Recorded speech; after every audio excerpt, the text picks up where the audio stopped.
Hi hello வணக்கம். இன்னைக்கு நம்ம படத்தோட கதையில ஒரு வெறித்தனமான ஒரு இன்வெஸ்டிகேஷன் படத்தை கொண்டு வந்திருக்கோம். பொதுவா படத்துல ட்விஸ்ட் வச்சு நீங்க பார்த்திருப்பீங்க. ஆனா இங்க ட்விஸ்ட்ல தான் படமே இருக்கு. கண்டிப்பா உங்களால இந்த ட்விஸ்ட் எல்லாம் கண்டுபிடிக்க முடியாது. இந்த படத்தோட கதை எப்படி இருக்கும் அப்படின்னா, தொடர்ச்சியா சில கொலைகள் நடந்துகிட்டே இருக்கு. இது எல்லாமே ஒரே பேட்டர்ன்ல ஒரு சைக்கோ கில்லர் கொலை பண்றாங்க. ஹீரோ தான் காதலி கூட காட்டுக்கு போகும்போது அந்த இடத்துல வந்துட்டு ஹீரோயினை கொலை பண்ணிடுறாங்க. அதுக்கப்புறம் அந்த கொலைகாரன் யார் அப்படின்னு சொல்லி நம்ம ஹீரோ தேடி போகும்போது ஹீரோக்கு கிடைக்கக்கூடிய பயங்கரமான ட்விஸ்ட் அவருக்கு மட்டும் இல்ல நமக்கு தலையே வெடிச்சு போகிற அளவுக்கு பயங்கரமான ட்விஸ்ட் இருக்கு. முடிஞ்ச அதை கண்டுபிடிங்க. And welcome to mister Sakthi voice over channel. இது வரைக்கும் நம்ம சேனலை யாராவது சப்ஸ்கிரைப் பண்ணாம பார்த்துட்டு இருக்கீங்கன்னா மறக்காம சப்ஸ்கிரைப் பண்ணிடுங்க. பக்கத்துல இருக்க பெல் ஐக்கானை பிரஸ் பண்ணிக்கோங்க. மறக்காம ஹைப்பும் பண்ணிடுங்க. இப்போ நம்ம படத்தோட கதையை பார்ப்போம். இந்த படத்தோட பேரு வேடம் அப்படின்னு சொல்லிட்டு 2022 வந்த ஒரு படம். இந்த படத்தோட ஸ்டார்டிங் சீன்ல ஒரு ஃபாரஸ்ட் ஏரியால ஒரு கொலை நடந்திருக்குன்னு சொல்லிட்டு அங்க போலீஸ் டிபார்ட்மெண்ட் அண்ட் இறந்து போனவரோட ஐடென்டிஃபை பண்றதுக்காக அவங்க பேரண்ட்ஸ் எல்லாருமே கிளம்பி அங்க போறாங்க. இறந்து போனவர் ஒரு மினிஸ்டரோட பையன். பேரு சின்ன அப்படிங்கிறதும் உடம்பு முழுக்க பல காயங்களோடும் தலையில பலமான அடியோடையும் அவரோட கையில வந்துட்டு ஒரு இன்ட் மார்க். சோ இந்த கொலைகள் எல்லாமே தொடர்ச்சியா நடக்கக்கூடிய ஒரு சைக்கோ கில்லர் கொலை பண்ணக்கூடிய ஒரு கொலை பேட்டர்ன்ல அப்படிதான் இருக்கு அப்படின்னு சொல்லிட்டு போலீஸ்காரங்க சொல்லிக்கிட்டு இருக்காங்க. இப்போ அப்படி கட் பண்ணா 17 அக்டோபர் 2014 நீலகிரி ஹில்ஸ்ல வந்துட்டு நமக்கு இங்க காமிக்கிறாங்க. ஹீரோ ஹீரோயின் ரெண்டு பேருமே பைக்ல போயிட்டு இருக்க ஒரு டீ கடை இருக்கு. வழக்கமா வந்துட்டு இவங்க அடிக்கடி சுத்தி பார்க்கக்கூடிய ஒரு இடம் ஊட்டில. இங்கதான் ஹீரோயினுக்கு வீடுமே கூட இருக்கு. அந்த இடத்துல டீ சாப்பிட்டு இருக்கும்போது அங்க ஒரு வயசானவர், ஏன்பா இந்த டைம்ல எல்லாம் எங்கெல்லாம் வரலாமா, இப்பதான் சமீபத்தில் ஒரு கொலை நடந்தது அப்படின்னு சொல்லிட்டு இங்க இருக்கக்கூடிய அந்த சீரியல் கில்லரோட கொலைகள் தொடர்ச்சியா நடக்குது இல்லையா, அதை பத்தி இவர் கொஞ்சம் பயத்தோட சொல்லிக்கிட்டு இருக்கேன். அதெல்லாம் ஒன்றும் பிரச்சனை இல்லை, நாங்க கிளம்ப போறோம்னு சொல்லிட்டு இங்க இருக்க நம்ம ஹீரோ ஹீரோயின் ரெண்டு பேருமே போயிட்டு கொஞ்சம் அப்படியே தனிமையில் அப்படியே பேசிட்டு அதுக்கப்புறம் நைட் டைம்ல அப்படியே கிளம்பி போறாங்க. போயிட்டு இருக்கும்போது ஒரு கார்காரன் வந்துட்டு அப்படியே இடிக்கிற மாதிரி வந்துட்டு போறான். யாரா இவன் முரட்டால போயிட்டு இருக்கானே அப்படின்னு சொல்லி நம்ம ஹீரோ பார்த்துட்டு இருக்க. கொஞ்சம் தூரம் போனா அதே காரு குறுக்க வழி மறிச்சு நின்றுட்டு இருக்கு. ஹீரோயினுக்கு ஏதோ தப்பா படுது, பேசாம வண்டி வளைச்சிரா ஷோக்கு அப்படின்னு சொல்லிட்டு நம்ம ஹீரோவோட பேரை சொல்லிட்டு இருக்கும்போது ஒன்னும் பிரச்சனை இல்லை, நான் போயிட்டு என்னன்ட்டு பாக்குறேன்னு சொல்லிட்டு ஹீரோ அந்த கார் கிட்ட போயிட்டு பாக்குறாரு. கார்ல தான் அந்த சாவி எல்லாம் இருக்கு. சோ அப்படியே அந்த சாவியை எடுத்து ஓரம் கட்டிடலாம் சொல்லிட்டு கூப்பிட்டு பாக்குறாரு. ஆனா பக்கத்துல வந்துட்டு யாருமே கிடையாது. ஹீரோவே இப்ப அந்த காரை ஸ்டார்ட் பண்ணி அப்படியே ஓரமா பார்க் பண்ணிட்டு இந்த கீழே இறங்கி பார்க்க ஹீரோக்கு ஒரு ஷாக். பின்னாடி டூ வீலர் ஆண்ட நின்றுட்டு இருந்த தன் கேர்ள் ஃப்ரெண்டை இப்போ காணோம். பேரை சொல்லி லீனா லீனான்னு கத்திக்கிட்டு இருக்க, ஒரு சத்தமும் கேட்கல. இன்னொரு பக்கத்துல அப்படியே அந்த ஃபாரஸ்ட் ஏரியா பக்கத்துல போயிட்டு லைட் அடிச்சு தேடிக்கிட்டே போறாரு. பேக் சைடு திரும்பி பார்க்கும்போது ஹீரோவுமே யாரோ முகமுடி போட்டு அமுக்கி அதே இடத்துல நம்ம ஹீரோவை அடிச்சு போட்டு ஹீரோ கண்ணு முன்னாடி தன்னோட காதலி தலையில இரும்பால யாரோ ஒரு முகமுடி போட்டு ஒரு கொலை பண்றான். சோ இதை பார்த்துட்டு அப்படியே லீனான்னு சொல்லி கத்தி ஏந்திருக்கிறாரு. ஹீரோயின் வந்து இறந்து போயிட்டாங்க. சோ அதுக்கப்புறம் நம்ம ஹீரோ மட்டும் பொழைச்சிருக்காரு. ஹீரோவை காப்பாத்துறது ஒரு போலீஸ்கார், அவரோட பேரு பிரான்சிஸ். அந்த இடத்துல யாரை பாத்தீங்க, சந்தேகப்படுற மாதிரி ஏதாவது இருந்துச்சு அப்படின்னு சொல்லி கேட்டா ஹீரோவால ஒன்னும் பெருசா ஐடென்டிஃபை பண்ண முடியல. ஆனா முகமுடி போட்டுட்டு ஒரு 2 பேர் வந்தாருன்னு நினைக்கிறேன். அதுல ஒருத்தவன் சரியாவே பேசல, ஆனா ஒருத்த மட்டும் கம்முன்னு இருந்துனா உன்னை உயிரோட விடுவான் அப்படிங்கிற மாதிரி ஏதோ சொல்லியிருக்கான். சோ இந்த ஒரு வார்த்தை நம்ம ஹீரோவோட மண்டக்குள்ளே ஓடிக்கிட்டே இருக்கு. ரிப்பீட்டடா இதையே பேசிட்டு இருக்க. ஹீரோ அதுக்கப்புறம் ரெக்கவர் ஆகி இப்போ ஜாயின் பண்ணி வேலையை பார்த்துட்டு இருக்காரு. ஹீரோ முன்ன மாதிரி எல்லாம் இல்ல, இப்போ ரொம்ப தாடியமா வச்சுட்டு வாழ்க்கை ஒரு மாதிரி சோகமா போயிட்டு இருக்கு. அப்படி இருக்கும்போது ஒரு தடவை நம்ம ஹீரோவோட ஃப்ரெண்டை காமிக்கிறாங்க. பேரு கார்த்தி. இவர் வந்துட்டு ஒரு பொண்ணை காதலிக்கிறாரு. அந்த பொண்ணுக்கு இடையில வந்துட்டு கொஞ்சம் லீவு கிடைச்சிருக்கு. அதனால தன்னோட ரூம்ல வந்துட்டு தங்க வைக்கலாம் அப்படிங்கிற மாதிரி அம்மா கிட்ட பர்மிஷன் கேட்டுட்டு நம்ம ஹீரோ இருக்கார் இல்லையா, அவரோட வீட்டுக்கு தான் இவன் போறதா சொல்லி பேசிட்டு இருக்காங்க. கட் பண்ண நம்ம ஹீரோவை காமிக்கிறாங்க. ஹீரோ தனிமையை ரொம்ப அதிகமா நேசிச்சிட்டு இருக்காரு. போதாத குறைக்கு தான் இறந்து போன காதலி இப்ப இறந்த கிட்டத்தட்ட 5 வருஷம் ஆயிடுச்சு. இனிமே வந்துட்டு அவளை மறக்க முடியல. அந்த கொலைகார சொன்ன ஒரு வார்த்தை கம்முன்னு இருந்தா உயிரோட விடுவான் அப்படின்னு சொல்லிட்டு இதையே வந்துட்டு அவரோட மண்டக்குள்ள ஓடிட்டே இருக்கு. இனிமே வந்துட்டு அந்த கொலைகாரனை தேடிட்டு தான் இருக்காரு. இந்த நாள் வந்துட்டு தன்னோட காதலி இறந்து போனா அந்த நாள். இப்ப அவளோட கல்லறைக்கு போயிட்டு பொக்கையெல்லாம் வச்சிட்டு இருக்கும்போது அதே இடத்துல இன்னொருத்தர் வராரு, போலீஸ்காரர் இவரு. சோ இவரோட பேரு தான் பிரான்சிஸ். இவர் தான் வந்துட்டு நம்ம ஹீரோவை காப்பாத்தின ஒருத்தவர். இறந்த பொண்ணோட தன்னை காதலியோட மாமாவுமே கூட இவருமே வந்து ஹீரோக்கு வந்து அட்வைஸ் எல்லாம் பண்றாரு. இன்னும் எவ்வளவு நாள் அவளை பத்தி நினைச்சிட்டே இருக்க போற, 5 வருஷம் ஆயிடுச்சு, உனக்குன்னு ஒரு வாழ்க்கை இருக்கு அப்படின்னு சொல்லிட்டு இவரு ஒரு பக்கம் அப்படியே பேசிட்டு வந்துட்டு இருக்க. இங்க நம்ம ஹீரோ அவரோட ரூமுக்கு வந்துடுறாரு. இங்க ரூமுக்கு வந்து பார்க்கும்போது வேற ஒரு பொண்ணு பிரீத்தின்னு சொல்லிட்டு ஒருத்தங்க இருக்காங்க. தன்னோட வீட்டுல யாரா இது, யாருங்க நீங்க அப்படின்னு சொல்லி கேட்கும்போது இங்க இருக்க பொண்ணோட பேரு பிரீத்தியா, இவளோட ஃப்ரெண்ட் ஒருத்தர் இருக்கா திவ்யான்னு சொல்லிட்டு அவதான் வந்துட்டு இங்க தங்கறதுக்காக என்ன கூட்டிட்டு வந்தா. ஆமா நீங்க யாருங்க அப்படின்னு சொல்லிட்டு நம்ம ஹீரோவை பார்த்து அந்த கேள்வி கேட்க, ஏங்க இது ஏன் வீடு, என்னோட பேர் அசோக் அப்படின்னு சொல்லும்போது நீங்க இந்த வீட்டுல தான் தங்கியிருக்கீங்கன்னு எனக்கு எப்படி தெரியும் அப்படின்னு சொல்லி கொஞ்சம் நக்கலா கேள்வி கேட்க, இந்த மாதிரி என்னோட ரூம் இருக்கு, உள்ள என்னோட ஐடி ப்ரூஃப்லாம் இருக்கு, போய் பாரு சொல்லும்போது இந்த பொண்ணு போயிட்டு செக் பண்ணிட்டு தான் உள்ள விடுறதுக்காக பார்த்துட்டு இருக்கான். சோ இந்த ஒரு விஷயம் நம்ம ஹீரோக்கு அப்படியே கொஞ்சம் பிடிச்சு போகுது. அதுக்கப்புறம் ஹீரோட ஃப்ரெண்டு கார்த்தி எல்லாம் வரான். வந்ததுக்கு அப்புறம் யார் அது பொண்ணு அப்படின்னு சொல்லி கேட்கும்போது தெரிஞ்ச பொண்ணு தான், நான் தான் தங்கறதுக்காக கூட்டிட்டு வந்தேன் அப்படின்னு சொல்லிட்டு ஹீரோட ஃப்ரெண்டு எல்லா கதையுமே சொல்றான். அந்த பொண்ணு என்ன ரொம்ப நேரம் வெளியே நிக்க வச்சிட்டா அப்படின்னு சொல்லி ஹீரோமே கொஞ்சம் திட்டிட்டு போக, புதுசா வந்திருக்க பிரீத்தி, அந்த திவ்யா, அதுக்கப்புறம் நம்ம ஹீரோ ஃப்ரெண்டு இவங்க எல்லாருமே வந்து கேரம் ஆடிட்டு இருக்காங்க. அப்போ வந்துட்டு நம்ம ஹீரோ அசோகை பத்தி கேட்கறாங்க. ஏன் அவர் வந்துட்டு ஒரு மாதிரி இருக்காங்க அப்படின்னு சொல்லி பிரீத்தி கேட்க, அவனுக்கு வந்துட்டு நடந்த விஷயம்லாம் வேற மாதிரி, வந்துட்டு யார்கிட்ட அதிகமா பேசிக்க மாட்டான் அப்படின்னு சொல்லிட்டு தான் ஃப்ரெண்டுக்காரர் சொல்லிட்டு இருக்காரு. அதுக்கப்புறம் நம்ம ஹீரோ கிளம்பி இங்க ஒரு டிடெக்டிவ் ஏஜென்சி வச்சு நடத்திட்டு இருக்கக்கூடிய ஒரு டிடெக்டிவ் வந்துட்டு போய் பாக்குறாரு. லீலா கேஸ் வந்துட்டு இது வரைக்கும் நீங்க என்ன கண்டுபிடிச்சிங்க அப்படின்னு சொல்லிட்டு, நானும் நிறைய பணத்தை கொடுத்துட்டேன், நீங்க இது வரைக்கும் ஒண்ணு கூடமே கண்டுபிடிக்கல அப்படின்னு சொல்லி நம்ம ஹீரோ கொஞ்சம் பேசிட்டு இருக்கும்போது, இது பாருப்பா, இந்த கேஸ் வந்துட்டு இருட்டுல தேடுற மாதிரி இருக்கு, ஒரு க்ளூவுமே கிடைக்கல. விக்டிம் நம்பர் 1 8/10/2014 அப்போ ஒரு பொண்ணோட கொலை கேஸ் நடந்திருக்கு. அந்த பொண்ணோட பேரு கௌரி. அவளோட கையில சேம் வந்துட்டு இன்ட் மார்க் போட்டு கொலை பண்ணிருக்காங்க. அது ரேப் பண்ணி கொலை பண்ணிருக்காங்க. அதே மாதிரி வந்து விக்டிம் நம்பர் 2 11/10/2014 அதே வருஷத்துல ஒரு பையன் வந்து இறந்து போயிருக்கான், மினிஸ்டரோட பையன். சோ அவனுக்கும் சேம் இதே பேட்டர்ன்ல. அதே மாதிரி விக்டிம் நம்பர் 3 17/10/2014 அங்க வந்துட்டு ஒரு சடலம் கிடைச்சிருக்கு. அந்த பொண்ணோட பேரு தான் லீனா, நம்ம ஹீரோவோட காதலிமே கூட. அதுக்கப்புறம் கொஞ்ச நாளுக்கு அப்புறம் மார்க்கெட்ல ஒருத்தவன் இறந்து போயிருக்கான். அவளோட ஃபேஸ் கட் கூட அடையாளம் தெரியாத அளவுக்கு இறந்து போயிருக்கிறதா சொல்லி போலீஸ்காரங்க தகவல் கொடுத்திருக்காங்க. சோ இதுக்கு மேல வந்துட்டு இந்த கேஸ் வந்துட்டு நான் விசாரிக்கல அப்படின்னு சொல்லி டிடெக்டிவ் சொல்ல, அப்ப நான் இது வரைக்கும் கொடுத்த பணத்தெல்லாம் குடியா அப்படின்னு சொல்லும்போது, அந்த பணத்தை எல்லாமே கொடுத்துட்டு அந்த டிடெக்டிவ் அங்கிருந்து போறான். இது வரைக்கும் நம்ம ஹீரோவால இந்த கேஸை பத்தி எதுவுமே கண்டுபிடிக்க முடியல. இந்த கேஸுக்கான க்ளூ ஒண்ணு கூடமே கிடைக்கல. ஒரே பேட்டர்ன், சேம் பேட்டர்ன்ல நடந்த கொலைகள், கையில இன்ட் மார்க் போட்டிருக்கு. இதனோட ஐடென்டிஃபை வச்சு தான் வந்துட்டு இது தொடர்ச்சியா நடக்கக்கூடிய ஒரே பேட்டர்ன்ல நடக்கக்கூடிய ஒரு சைக்கோ கில்லர் கொலை அப்படிங்கிற மாதிரி சொல்லிக்கிட்டு இருக்க. ஹீரோக்கு இது அப்படியே கடுப்பாகுது, கத்திக்கிட்டே போறாரு. கார்ல ரொம்ப பயங்கர டென்ஷனா போயிட்டு இருக்கு. அப்ப ஹீரோட ஃப்ரெண்டு கால் பண்றாங்க, இந்த மாதிரி நாங்க படம் பார்த்துட்டு ரிட்டர்ன் கிளம்பலாம்னு இருக்கோம், நீ வந்துட்டு எங்களை பிக்கப் பண்ணிக்கன்னு சொல்லிட்டு ஹீரோட ஃப்ரெண்டு கூப்பிட்டான்னு சொல்லிட்டு அதே இடத்துக்கு போறாங்க. அந்த இடத்துல வந்துட்டு பிரீத்தி போன் பேசிட்டு கொஞ்சம் ரோட கிராஸ் பண்ண ஒரு பைக்கார வேகமா இடிக்கிற மாதிரி போயிடறான். பைக்கார வண்டியை நிறுத்திட்டு பயங்கரமா சண்டை போட்டுட்டு இருக்கான். அவன் சண்டை போறது வந்துட்டு நம்ம ஹீரோ பாத்துக்கிட்டு இருக்கான். தன்னோட காதலி கொலை பண்ணும்போது ஒருத்தவன் முகமடி போட்டுட்டு பேசினா இல்லையா, கம்முன்னு இருந்தா உயிரோடு விடுவேன் அப்படின்னு, அதே டோன்ல வந்துட்டு அவன் பேசுற மாதிரி தெரியுது. கடுப்பான இவர் காரை விட்டு இறங்கி அவனை அடிக்கிறதுக்காக போக அவனுக்கு பயந்து அடிச்சு வண்டி எடுத்துட்டு போயிடுறானுங்க. ஹீரோவும் வந்துட்டு தன்னோட ஃப்ரெண்ட்ஸுங்களை எல்லாத்தையும் கூட்டிட்டு அப்படியே ஃபாலோ பண்ணிட்டு வேகமா போயிட்டு இருக்காரு. அப்போ கொஞ்சம் தூரத்துல போயிட்டு வண்டியை மடக்கி அவளை பிடிச்சி பயங்கரமா அடிக்கிறாங்க. அடிச்சதுக்கு அப்புறம் ஒழுங்கா சொல்லுடா, கம்முன்னு இருந்தா உயிரோடு விடும், சொல்லுடா சொல்லுடா அப்படின்னு சொல்லிட்டு இருக்கும்போது அடி வாங்குற அந்த பசங்களும் அதே மாதிரி சொல்றானுங்க. அப்பதான் நம்ம ஹீரோக்கு வந்துட்டு புரியுது இது அவனுங்க இல்ல அப்படின்னு சொல்லிட்டு, அப்படியே என்ன பார்த்து வண்டி எடுத்துட்டு ஓடணும் அப்படின்னு சொல்லி அந்த பசங்கள்ட்ட கேட்க, நீங்க எங்களை அடிக்க வரீங்களோன்னு நினைச்சு பயந்துதான் சார் ஓடனேன், மற்றபடி எதுவுமே கிடையாது, எங்களை விட்டுருங்க அப்படின்னு சொல்லிட்டு அவனுங்க அங்கிருந்து கிளம்பி போறாங்க. கட் பண்ண இங்க தான் ஹீரோ ஃப்ரெண்டு தன்னோட காதலி கூட ஜாலியா அப்படியே என்ஜாய் பண்ணிட்டு இருக்கான். இன்னொரு பக்கத்துல நம்ம ஹீரோ மட்டும் எப்பயுமே தனிமையிலே இருந்துட்டு இருக்காரு இல்லையா, அதே வந்துட்டு அங்க இருக்க பிரீத்தி அந்த பொண்ணு பாத்துக்கிட்டே இருக்கா. அதுக்கப்புறம் தான் அங்க இருக்க ஃப்ரெண்டு கார்த்தி வந்துட்டு நம்ம ஹீரோ பத்தின எல்லா விஷயத்தையும் பத்தி பேச ஆரம்பிக்கிறாங்க. அவங்க ரெண்டு பேரும் வந்துட்டு வெளியே கிளம்பி போறாங்க. வீட்டுல தனியா இருக்காங்க, மழை வேற பயங்கரமா பெஞ்சிட்டு இருக்கு. அப்ப வந்துட்டு சமைச்சு சாப்பிட்டுட்டு இருக்காங்க நம்ம பிரீத்தி. அதை கொஞ்சம் எடுத்துட்டு வந்து நம்ம ஹீரோ கிட்டயுமே கொடுத்துட்டு இவங்க ரெண்டு பேரும் சாப்பிட்டுட்டே இருக்காங்க. அப்பதான் நம்ம ஹீரோ கொஞ்சம் கொஞ்சம் பேச ஆரம்பிக்கிறாங்க. ஹீரோ கிட்ட அந்த பொண்ணு, உங்களை பத்தி நான் விசாரிச்சேன், லீனாவோட கேஸ பத்தி விசாரிச்சேன்னு சொல்லும்போது நம்ம ஹீரோக்கு பயங்கர காண்டு. இப்ப என்ன அந்த கொலை கேஸ பத்தி நீ விசாரிக்க போறியா, நீ தான் ரைட்டராமே, நீ நல்ல கதை எழுதுவல, எழுது, இந்த கதையிலாவது வந்துட்டு லீனாவை நான் கண்டுபிடிச்ச மாதிரி இருக்கட்டும், ஏன்னா இது வரைக்கும் ஒரு க்ளூ கூடமே கிடைக்கல, என்னோட கதை எல்லாருக்குமே வந்துட்டு ஒரு கதை மாதிரி ஆயிடுச்சுல அப்படின்னு சொல்லி நம்ம ஹீரோ வந்துட்டு ஒரு மாதிரி கஷ்டமா பேசிட்டு இருக்க. இது இந்த பொண்ணுக்கு ரொம்பவே வருத்தமாகுது. நான் வந்துட்டு உங்களோட கொலையை பத்திலாம் நான் கேட்கல, இறந்து போன லீனாவை பத்தியும் உங்களோட காதலை பத்தியும் தான் நான் கேட்டேன், சொல்ல விருப்பம் இருந்தா சொல்லுங்க இல்லைன்னா விட்டுருங்க சொல்லிட்டு அந்த பொண்ணு ஏஞ்சி கடுப்புல கிளம்பி போக, அதுக்கப்புறம் நம்ம ஹீரோ தான் போய் அந்த பொண்ணுகிட்ட வந்துட்டு பேச ஆரம்பிக்கிறாங்க. இவரோட வாழ்க்கையில என்ன நடந்துச்சு அப்படின்னு சொல்லி ஒரு பிளாஷ்பேக். நம்ம ஹீரோக்கு வந்துட்டு அம்மா கிடையாது, அப்பா மட்டும்தான். அப்பாவே வந்துட்டு சின்ன வயசுல இவர் ஹாஸ்டல்ல சேர்த்துட்டாங்க. தனிமை ரொம்பவே அதிகமா நேசிட்டாரு. இவருக்கு இருக்கிற சொந்தம் தனிமை. அதே மாதிரி தூரத்துல இருக்க ஒரு பொண்ணு, சின்ன பொண்ணு, இவளோட பேரு தான் லீனா. லீனாவுக்குமே வந்துட்டு அம்மா கிடையாது, அப்பா மட்டும்தான். அப்பாவுமே வந்துட்டு அம்மா இறந்ததுக்கு அப்புறம் விட்டுட்டு ஃபாரினுக்கு போயிட்டாரு. அவருக்கு பணம் மட்டும்தான் வாழ்க்கை. தாத்தா வீட்டுல தாத்தாவோட அரவணைப்புல மட்டுமே வாழ்ந்துட்டு இருக்க லீனா. சோ லீனாவும் தனிமை அதிகமா நேசிக்க ஆரம்பிச்சிருக்காங்க.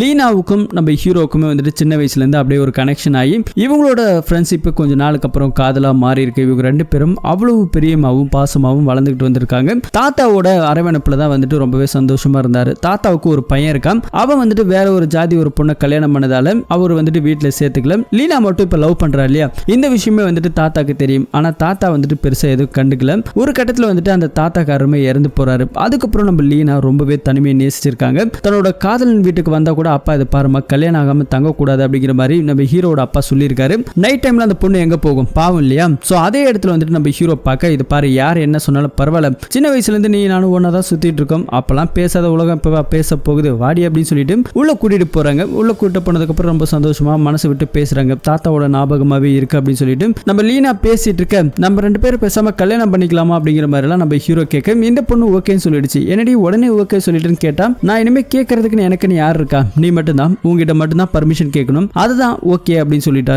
சரி கொஞ்ச நாள் போகட்டும், நம்ம கல்யாணம் பண்ணிக்கலாம் சொல்லி இவங்களோட லவ் அப்படியே கண்டினியூ பண்ணிட்டு இருக்கும் போது லீனாவுக்கு சொந்தக்காரங்க சொல்லிட்டு ஒருத்தர் வந்துட்டு இந்த வீட்டுல பாத்துக்கிட்டே இருக்கானா. அவகிட்ட போயிட்டு யாரு அப்படின்னு சொல்லி கேட்கும் போது தான் தெரியுது லீனா வந்துட்டு தாத்தா வீட்டுல வளர்ந்தாங்க இல்லையா, தாத்தா வந்துட்டு இவங்களோட அம்மாவோட அப்பா. சோ அந்த முறையில பார்த்தாக்கா ஒருத்தர் வீட்டை விட்டு ஓடி போனாரு, அந்த விஷயத்துக்காக தாத்தா ஏத்துக்கல இல்லையா. இப்ப அவங்களோட பையன் வந்துட்டு வந்திருக்கான், இவனோட பேரு தான் ஸ்டீஃபன். அன்னைக்கு தெரியாது நம்ம ஹீரோக்கு இவன் தான் வந்துட்டு நம்மளோட உயிரை காப்பாற்ற போறான்னு சொல்லிட்டு போலீஸ் ஆபீசரா வந்துட்டு இதே ஏரியாவுக்கு வந்துட்டு டிரான்ஸ்பர் ஆகி வந்திருக்காரு. சோ மாமா பையன் அப்படிங்கறத ரொம்ப பேசிட்டு அப்படியே க்ளோஸ் ஆயிட்டு அப்படியே கிளம்பி போறாங்க. இது நம்ம ஹீரோக்கு வந்துட்டு கொஞ்சம் பிடிக்கல. ஹீரோ வந்துட்டு என்னடி சொந்தக்காரங்க யாருமே இல்லைன்னு சொன்னேன், ஆனா இப்ப காம்படிஷனுக்கும் ஒருத்தன் வந்துட்டானே அப்படின்னு சொல்லி கொஞ்சம் ஜாலியா பேசிட்டு இருக்க. யாரு எப்போ எது வந்தாலும் சரி எனக்கு எப்பவுமே நீ தான் ஃபேஷன் சொல்லிட்டு இவங்களோட லவ் மேட்டர் எல்லாமே ஸ்டீஃபனுக்கு தெரியும். ஆனா ஸ்டீஃபனுக்கு ஆல்ரெடி கல்யாணம் ஆகி ஒரு குழந்தையுமே இருக்குது. சோ அதனால எந்த ஒரு பிரச்சனையுமே கிடையாது. அவங்களோட ஃபேமிலியோட எல்லாமே மீட் பண்ண ஆரம்பிக்கிறாங்க. லீனாக்கு வந்துட்டு ஒரு புது சொந்தமும் வந்துட்டு உருவாயிருச்சு. இப்போ இவங்களோட ஃபேமிலி சந்தோஷமா வாழ்ந்துகிட்டு இருக்க. கொஞ்ச நாளுக்கு அப்புறம் லீனாக்கு ஒரு சின்ன மாற்றம். லீனாவை பாக்குறதுக்காக ஒருத்தர் வந்திருக்காரு. அது வேற யாரும் இல்லை, ஓடி போன தன்னோட அப்பா. ரொம்ப வருஷத்துக்கு அப்புறம் சின்ன வயசுல விட்டுட்டு போனவர் ரொம்ப நாளுக்கு அப்புறம் இப்பதான் வந்திருக்காரு. லீனா வந்துட்டு அதனால நான் பார்க்க மாட்டேன், இவர் வந்துட்டு என்ன கஷ்டத்துல வந்துட்டு கூடவே நிக்கல, எத்தனையோ நாள் வந்துட்டு எங்க அப்பா திரும்ப வருவாங்க சொல்லிட்டு அந்த கேட்ல நின்னுட்டு நான் அழுது இருக்கா அப்படின்னு சொல்லிட்டு ரொம்பவே வந்து மனசு உடைஞ்சு பேச ஆரம்பிக்கிறாங்க. அப்ப கூட நம்ம ஹீரோ வந்துட்டு சார் எப்பயாவது ஒரு நாள் தான் பொண்ணு என்ன பண்றா எப்படி இருக்கான்னு சொல்லி நேர்ல வந்து ஒரு தடவை பார்த்துட்டு போயிருக்கலாம் இல்லையா, அந்த கோவம் தான் இன்னைக்கு உங்களை பார்க்க விடாம தடுக்குது அப்படின்னு சொல்லிட்டு கேட்டுட்டு இருக்கும்போது இதுக்கு மேல வந்துட்டு என்னோட உயிர் வந்துட்டு ரொம்ப நாளைக்கு இருக்காது, நான் இன்னும் கொஞ்ச நாள்ல வந்துட்டு சாக போறேன். சோ நான் சாகிற காலத்துல எனக்குன்னு இருக்கிறது என் பொண்ணு மட்டும்தான். பணம் சொல்லி பணத்து பின்னாடி ஓடினேன், அந்த பணம் வந்துட்டு எனக்கு எதுவுமே செய்யல, என் பொண்ணை எப்பயாவது நான் பார்த்துக்கணும்னு சொல்லி ஆசைப்படுறேன்னு சொல்லிட்டு அவரு ஒரு மாதிரி கதறி அப்படியே கீழே வந்து அழுகும் போது லீனாக்கு கொஞ்சம் மனசு இறங்குது. லீனா வந்துட்டு இப்ப அப்பாவை கொஞ்சம் நல்லா பார்த்துக்க ஆரம்பிக்கிறாங்க. அப்பாவோட அரவணைப்பு கொஞ்சம் கொஞ்சமா வருது, அந்த பாசம் திரும்ப கிடைக்குது. லீனா அப்பாவுக்கு வந்துட்டு கொஞ்சம் உடம்பு முடியல, அதனால ஒரு சின்ன பிரேக்கப், வெளியே கொஞ்சம் சென்னைக்கு போற மாதிரி இருக்காங்க. சோ முதல்ல நம்ம ஹீரோ ஹீரோயின் சின்ன வயசுக்கு அப்புறம் இப்பதான் வந்துட்டு ரெண்டு பேருமே பிரிஞ்சு போறாங்க.